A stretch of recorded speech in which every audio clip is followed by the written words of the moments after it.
Rory McIlroy, sitting across from Gary Neville, Roy Keane, and Jamie Carragher on the Overlap podcast, casually dropped a statement that sent shockwaves rippling through every corner of professional golf. The man who once called LIV golf players selfish and naive, who positioned himself as the PGA Tour's most unwavering defender, who publicly questioned the character of anyone who took Saudi money, just said he'd welcome them back without punishment. No suspensions, no fines, no consequences whatsoever. Just open the doors and let them walk right back in. Within minutes, the clip was everywhere. Golf Twitter exploded into chaos. Player group chats lit up with messages of confusion, anger, and disbelief. Tour officials scrambled to figure out what this meant for ongoing negotiations. Fans who had spent years defending their chosen side suddenly found themselves questioning whether the battle lines they'd drawn so firmly were about to be erased entirely. Because when Rory McIlroy changes his mind about something this fundamental, it doesn't just create headlines. It forces everyone in professional golf to reconsider everything they thought they knew about where the sport is headed. The timing of McIlroy's comments couldn't be more explosive. Just 2 weeks earlier, Brooks Koepka shocked the golf world by announcing his departure from LIV Golf. The five-time major champion, who reportedly had a year remaining on his contract worth over $100 million, cited family and wanting to spend more time at home as his reasons for leaving. According to ESPN, Koepka informed the PGA Tour of his plans before making the announcement public and has already applied for reinstatement of his membership. The PGA Tour responded with a carefully worded statement calling Koepka a highly accomplished professional, while emphasizing that they offer the most competitive and lucrative environment for golfers. That political non-answer left everyone wondering what would actually happen if Koepka tried to return. That's where McIlroy's bombshell comes in. Speaking on the Overlap, which aired in early January 2026, McIlroy didn't hold back.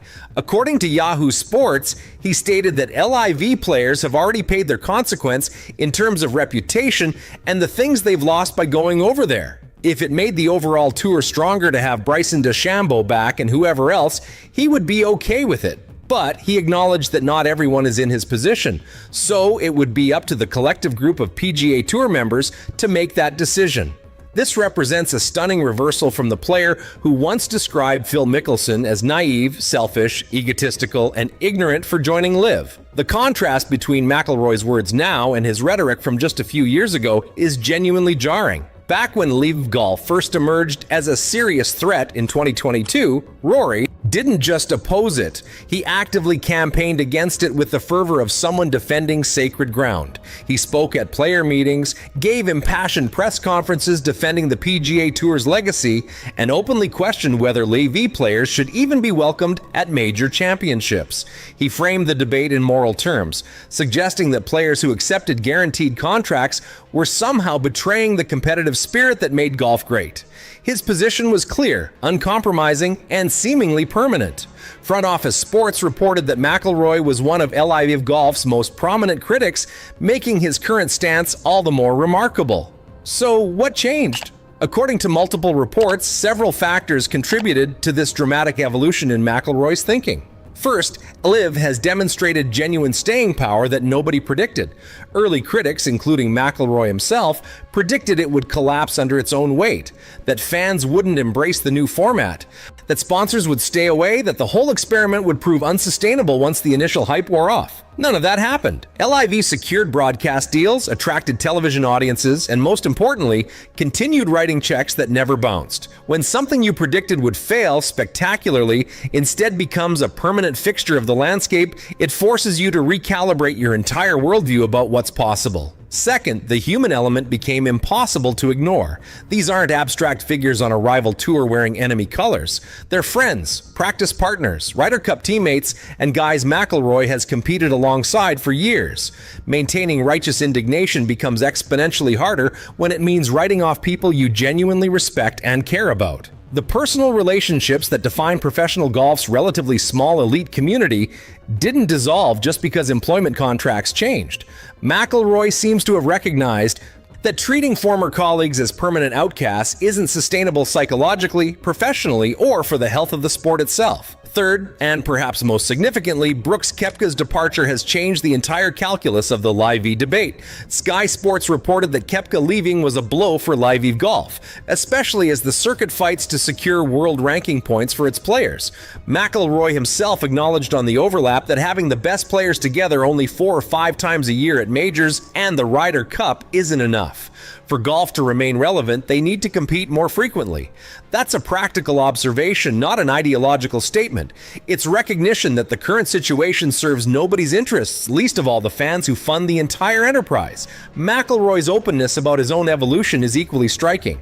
According to Yahoo Sports, he admitted in early 2024 that he was too judgmental of players who joined LIV. He recognized that not everyone is in the same position as him or Tiger Woods, and when you get offered double the money to do the same job, it's sort of hard to turn down. This represents genuine introspection from someone who built his public identity around unwavering loyalty to the PGA Tour. It takes courage to admit you were wrong, especially when millions of people heard you say otherwise for years. The Brooks Koepka situation has become the test case for everything McIlroy is now advocating. According to CBS Sports, Koepka applied for PGA Tour reinstatement less than a month after departing LIV Golf. The procedure for reinstatement remains unclear, as many within the PGA Tour membership expect some form of disciplinary action or restitution before golfers like Koepka can compete in tournaments again. The PGA Tour currently has a 1-year suspension in place for golfers who participate in unauthorized events, and LIV tournaments definitely fit that category. But will they actually enforce it?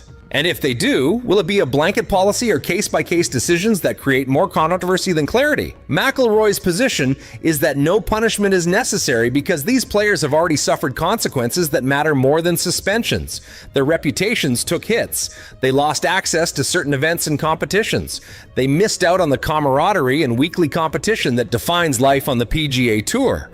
According to Outkick, McIlroy emphasized that if bringing back players like Bryson DeChambeau and others makes the overall tour stronger, he would be okay with it. That's a pragmatic assessment focused on what's best for professional golf as a business and entertainment product, not what feels most satisfying from a loyalty or revenge perspective.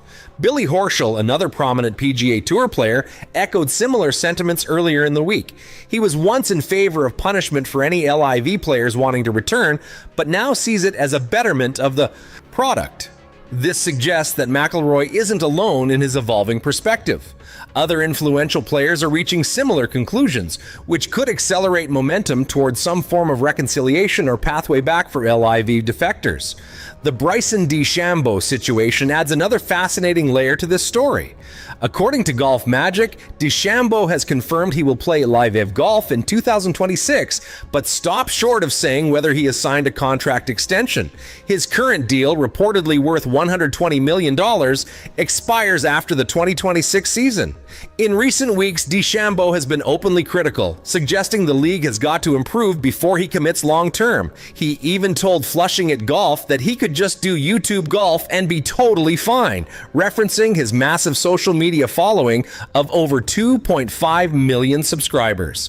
DeChambeau's contract situation, combined with Koepka's departure, creates genuine uncertainty about LIV Golf's future that didn't exist before. If their two biggest stars over the past year are either gone or publicly non-committal about staying, what does that say about the league's long-term viability?